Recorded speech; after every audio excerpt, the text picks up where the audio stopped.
A to Z everyday நேயர்களுக்கு அன்பார்ந்த வணக்கம். இது வரைக்கும் நம்ம சேனலை சப்ஸ்கிரைப் செய்யாதவங்க சப்ஸ்கிரைப் பண்ணுங்க. அதே நேரத்தில் மறக்காம அருகாமையில பெல் பட்டன் செய்யுங்க. அப்பதான் நான் போடக்கூடிய ஒவ்வொரு வீடியோ உங்களுக்கு உடனுக்குடன் வந்து சேரும். சரி நேயர்களே, இன்றைக்கு நம்ம பார்க்க போறது என்னன்னா, இன்றைய காலகட்டத்தில் நிறைய பேருக்கு வந்து இந்த சளி, இரும்பல், அப்புறம் தொண்டை புண், தொண்டை கரகரப்பு, இது மாதிரி நிறைய பேர் பாதிப்பு உள்ளாகிறாங்க. அவங்களுக்கு வந்து மிக எளிமையான முறையில் ஒரு வீட்டு வைத்தியத்தை பற்றி தான் இந்த வீடியோவில் நம்ம பார்க்க போகிறோம். அதனால் இந்த வீடியோவை நீங்கள் முதல்ல இருந்து கடைசி மட்டும் ஸ்கிரைப் பண்ணாமல் பாருங்கள். இது மாதிரி ஒரு பாத்திரத்தில் அடுப்பில் வச்சு என்ன பண்ணுறீங்கன்னா, ஸ்டவ்வை பற்ற வைக்கிறீங்க. அடுத்து ஒரு பாத்திரத்தை அடுப்பில் வச்சு இதில் வந்து 200 மில்லி அளவு தண்ணீரில் ஊற்றுறோம். பாருங்கள், 200 மில்லி அளவு தண்ணி ஊற்றி அந்த தண்ணியானது நல்லா சூடேறட்டும். இப்போ தண்ணி சூடேறதுக்குள்ள நம்ம என்ன பண்ணோம்னா, ஒரு இஞ்சி வந்து உடம்புக்கு ரொம்ப ரொம்ப நல்லது. அதனால் அந்த இஞ்சி ஒரு துண்டு எடுத்து அந்த மேல் தோலெல்லாம் சீவிட்டு இது மாதிரி நல்லா பொடி பொடியாக நம்ம கட் பண்ணி வச்சுருக்கோம். பாருங்கள், இது மாதிரி பொடி பொடியாக கட் பண்ணி வச்சுக்கிங்க. இப்போ அந்த தண்ணி சூடாயிட்டுக்குள்ள இந்த இஞ்சி துண்டுகளை அந்த தண்ணியில் நாம் போட போகிறோம். பாருங்கள், இஞ்சி துண்டுகளை தண்ணியில் போட்டாச்சு. நல்லா இப்போ அதை அப்படியே சூடு இருக்கட்டும். அடுத்தபடியாக நம்ம அதில் போடக்கூடிய மூலிகை மருத்துவம் என்னன்னு பார்த்தீங்கன்னா வெற்றிலை. இந்த வெற்றிலையும் ரொம்ப ரொம்ப பயனுள்ளது. நம்மளுடைய தொண்டை கரகரப்பு, சளியை அறுப்பதற்கு மிகச்சிறந்த மருந்தாகும். ஆனால் இந்த வெற்றிலையினுடைய மருத்துவ குணம் பார்த்தீங்கன்னா எக்கச்சக்கம். ஆனால் அதை நீங்கள் பார்த்தீங்கன்னா, ஐயோ இவ்வளோ மருத்துவ குணமாக அந்த வெற்றிலை இருக்குது அப்படின்னு நீங்கள் நினைப்பீங்க. அதனால் நான் வந்து இந்த வெற்றிலையின் மருத்துவ குணம் சம்பந்தமாக தனியாக ஒரு வீடியோ கண்டிப்பாக நான் அப்லோட் பண்ண போகிறேன். அதில் வந்து நிறையா விஷயங்கள் வந்து நீங்கள் தெரிஞ்சுக்கலாம். அதனால் இப்போ இந்த வெற்றிலை எடுத்து நான் இதை வந்து சுத்தம் பண்ணிவிட்டு, இந்த காம்பு இருக்குது பாருங்கள், இந்த காம்பை வந்து நாம் நீக்கிடணும். காம்பை நீக்கிட்டு அந்த வெற்றிலையை வந்து 4-5 இது மாதிரி கிள்ளி இந்த தண்ணியில் போட்டாச்சு. இப்போ வெற்றிலையும் அதில் போட்டோம். அடுத்தபடியாக நம்ம அதில் என்ன போட போகிறோம்னு பார்த்தீங்கன்னா சீரகம். நம்ம உடம்பை எப்பயுமே ஒரே சீராக வைத்திருக்கக்கூடியது சீரகம். அதனால் அந்த சீரகத்தை தான் இப்போ அதோட நம்ம ஆட் பண்ண போகிறோம். பாருங்கள், 1 டீஸ்பூன் அளவு சீரகமும் நம்ம அதில் போட்டோம். இப்போ சீரகத்தையும் போட்டாச்சு. அடுத்தபடியாக நம்ம போடுறது என்னென்னு பார்த்தீங்கன்னா லவங்கம். இந்த லவங்கமும் வந்து நம்மளுடைய தொண்டை கரகரப்பை போக்குவதற்கு ரொம்ப ரொம்ப பயனுள்ள ஒரு மருந்தாக திகழ்கிறது. அது மட்டும் இல்லைங்க, இது ஒரு சிறந்த கிருமி நாசினியும் கூட. அதனால் நம்ம இந்த லவங்கமும் ஒரு 4-5 லவங்கப்பூ வந்து இதில் போட்டோம். அப்போ எல்லாமே நல்லா கொதிக்க ஆரம்பிச்சு, நல்லா கொதிக்கட்டும். அப்புறம் அடுத்தபடியாக நம்ம சேர்க்க போகிறது என்னன்னு பார்த்தீங்கன்னா மிளகு. ஆனால் இந்த மிளகுல வந்து பயங்கரமான மருத்துவ குணம் இருக்குங்க.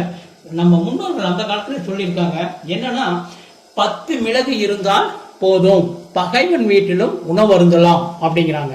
ஏன்னா இந்த மிளகுக்கு என்ன ஒரு தன்மை இருக்குன்னா, இந்த விஷத்தை முறிக்கக்கூடிய ஆற்றல் வந்து மிளகுக்கு ரொம்ப ரொம்ப அதிகமாக இருக்கு. எவ்வளோ விஷமா இருந்தாலும் அந்த விஷத்தை போக்கக்கூடியது. அதனால தான் 10 மிளகு இருந்தால் பகைவன் வீட்டிலும் உணவு அருந்தலாம்னு சொல்லி அந்த காலத்திலேயே நம் முன்னோர்கள் சொல்லியிருக்காங்க. அதனால நம் உடம்புக்கு வரக்கூடிய உடம்பில் உள்ள கழிவுகள் மற்றும் அந்த சிறு சிறு நச்சுக்களை வெளியேற்றுவதற்காக நாம இந்த மிளகு அதில் வந்து ஒரு 10 மிளகு அதில் ஆட் பண்ணியிருக்கிறோம். அடுத்து நீங்கள் பார்த்தீங்கன்னா பட்டை. இந்த பட்டையும் வந்து நம்ம தொண்டை கரகரப்பு, அதே நேரத்தில் இதுவும் ஒரு நோய் எதிர்ப்பு சக்தியுடையதாக தான் திகழ்கிறது. அதனால அதில் வந்து இந்த பட்டை இருக்கு பாருங்க, இந்த பட்டையும் வந்து ஒரு 2 துண்டு பட்டை அதில் ஆட் பண்ணிட்டோம். 2 துண்டு பட்டையும் போட்டாச்சு. இப்போ எல்லாமே சேர்ந்து நல்லா வந்து இது மாதிரி நல்லா கொதிக்கட்டும். பாருங்க, இப்போ நல்லா அருமையாக கொதிச்சிட்டு இருக்கு. நாம ஊற்றி இருக்கிற அந்த 200 ml தண்ணியானது 100 மில்லி வர மட்டும் நல்லா சுண்டட்டும். அந்த 100 மில்லி வரும்போது நம்ம அதை எடுத்து ஸ்டவ் ஆஃப் பண்ணிட்டு நல்லா அதை வடிகட்ட போகிறோம். இன்னும் ஒரு 2-3 நிமிஷம் ஆகட்டும். இப்போ எல்லாமே சேர்ந்து நல்லா போய்கிட்டு இருக்கு. இந்த தருணத்தில் என்ன தருவாயில் என்ன பண்ணுறீங்கன்னா, பாருங்க, அருமையான துளசி இலை. இந்த துளசி இலையும் பறிக்கிட்டு வந்து சுத்தம் பண்ணி வச்சிருக்கேன். இந்த துளசி இலையும் அதில் வந்து ஒரு 10 இலையை பறிக்கி அதில் நம்ம போட போகிறோம். ஏன்னா இந்த துளசி வந்து நம்மளுடைய சளியை முறிப்பதற்கு மிக சிறந்த மருந்தாகும். அதனால தான் அந்த காலத்துலலாம் நம்ம பெருமா கோயிலுக்கெல்லாம் போனோம்னா கண்டிப்பாக அந்த பெருமா கோயிலில் கொடுக்குற பிரசாதமே இந்த துளசி இலை தான். அதனால தான் ஏன் அப்படின்னா நம்ம முன்னோர்கள் வந்து அந்த பெருமாள் கோயிலில் வந்து இந்த துளசி பிரசாதம் எது கொடுத்தாங்கன்னு பார்த்தீங்கன்னா டைரெக்டாக துளசி சாப்பிட சொன்னால் யாரும் சாப்பிட மாட்டாங்க. இப்படியாவது நம்ம மக்கள் வந்து துளசியை சாப்பிட்டு அவங்களுக்கு வரக்கூடிய வியாதியை போக்கிக்கிட்டுங்கிறதுனால தான் அது ஒரு சாமி பிரசாதமாக இந்த பெருமாள் கோயிலெலாம் கொடுக்குறாங்க. நேரில் இப்போ எல்லாமே சேர்ந்து நல்லா கொதிச்சிருச்சு. இப்போ நம்ம ஸ்டவ்வை ஆஃப் பண்ணிட்டு எடுத்து வடிகட்ட போகிறோம். ஸ்டவ் ஆஃப் பண்ணிட்டோம். பாருங்கள், நம்ம ஊற்றின அந்த 200 ml தண்ணியானது ரொம்ப நல்லாவே குறைஞ்சிருச்சு. இப்போ நம்ம அந்த மூலிகை தீநீரை வந்து வடிகட்ட போகிறோம். இது மாதிரி ஒரு கண்ணாடி டம்ளர் ஒன்று எடுத்துங்க. இப்போ நம்ம குறைச்சி இந்த நல்லா சூடாறிடுச்சு. இப்போ இதை வந்து இது மாதிரி வடிகட்டுங்க. பாருங்க, இப்போ அந்த 200 ml நீரானது 100 மில்லி ஆயிடுச்சு. இப்போ அருமையாக அந்த மருத்துவ குணங்கள் அனைத்துமே இப்போ இந்த தண்ணியில் இறங்கிடுச்சு. இது மாதிரி நீங்கள் இந்த டீ காஃபி குடிக்கிறதுக்கு பதிலாக இது மாதிரி நீங்கள் செஞ்சு தாராளமாக குடிக்கலாம். இந்த டீ காஃபி குடிக்கிறதுனால நம்மளுக்கு வந்து ஒரு சில சைடு எஃபெக்ட் வருங்கிறது எல்லாருக்குமே தெரியும். இருந்தாலும் இது வந்து முற்றிலும் இயற்கையானது. இதில் வந்து எந்த விதமான கெமிக்கலோ எதுவுமே கிடையாது. நாம் கண்ணு முன்னாடி போனோம், இலைகளை பறிச்சிட்டு வந்தோம், அதை போட்டு இந்த மூலிகை டீநீர் தயாரிச்சிருக்கோம். இதை வந்து டெய்லி நீங்கள் காலையில் ஒரு 50 ml, சாயந்தரம் ஒரு 50 ml குடிச்சிட்டு வந்தீங்கனால என்ன ஆகுன்னா உங்களுடைய தொண்டை புண் இருந்தால் தொண்டை புண் கண்டிப்பாக ஆறிடும். அதே நேரத்தில் தொண்டை கரகரப்பு வந்து நீங்கும். உங்கள் தொண்டையில் இருக்கக்கூடிய சளிகள் எல்லாமே நீங்கிறோம். இருமல் மற்றும் இந்த வீசிங் ட்ரபிள் அப்படிம்பாங்க பாருங்க, அதுக்கு இது வந்து மிக சிறந்த மருந்தாகும். இது மாதிரி இதை நம்ம குடிக்கும்போது நீங்கள் அதிக நாள் குடிக்க வேண்டியதில்லை. அதாப்பட்டது ஒரு 1/4 மண்டலம் குடிச்சிங்கனால போதும். 1/4 மண்டலம் குடிச்சிங்கன்னா அதாவது 12 நாள் டெய்லி காலையில் ஒரு 50 ml மட்டும் குடிங்க. அதே மாதிரி குழந்தைங்களா இருந்தால் ஒரு 5 ml மட்டும் கொடுங்க, போதுமானது. குழந்தைங்களுக்கு வரக்கூடிய சளியானது கண்டிப்பாக நீங்கும். அதே நேரத்தில் ஒரு சிலர் என்னன்னா சாப்பிட்டோன்னே அது சரியா ஜீரணம் ஆகாது, வயிறு ரொம்ப உப்பசமா இருக்கும். அது மாதிரி இருக்கிறவங்களும் இது மாதிரி ஒரு 50 ml சாப்பிட்டாங்கன்னா கண்டிப்பாக அந்த வயிறு உப்பசத்துலேருந்து அவங்க வெளிவரலாம். அதே நேரத்தில் அவங்களுக்கு வந்து இந்த கேஸ் ட்ரபுள் இருந்தாலும் அந்த கேஸ் ட்ரபுளானது வெளியேறிடும்.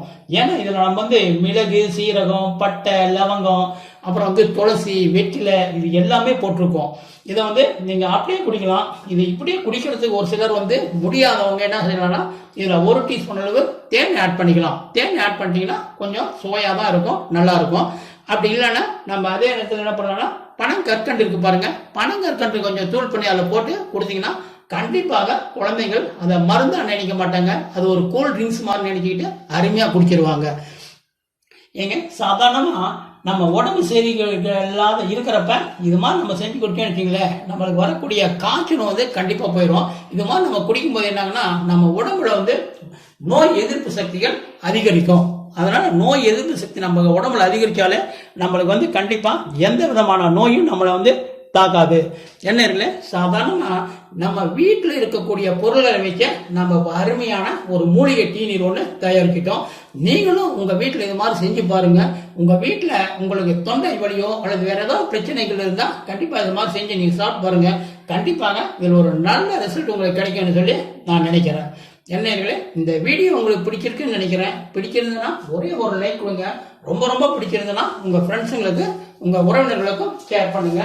அதே நேரத்தில் இது வரைக்கும் இந்த சேனலை சப்ஸ்கிரைப் பண்ணாதவங்க சப்ஸ்கிரைப் பண்ணுங்க. மறக்காம அருகாமையில் பெல் பட்டன் அழுத்துங்க. அதே உங்கள் சந்தேகங்களை எங்களது கமெண்ட் பாக்ஸில் மறக்காம பதிவு பண்ணுங்க. இனி அடுத்த ஒரு வீடியோவில் உங்களை சந்திக்கிறேன். நன்றி, வணக்கம்.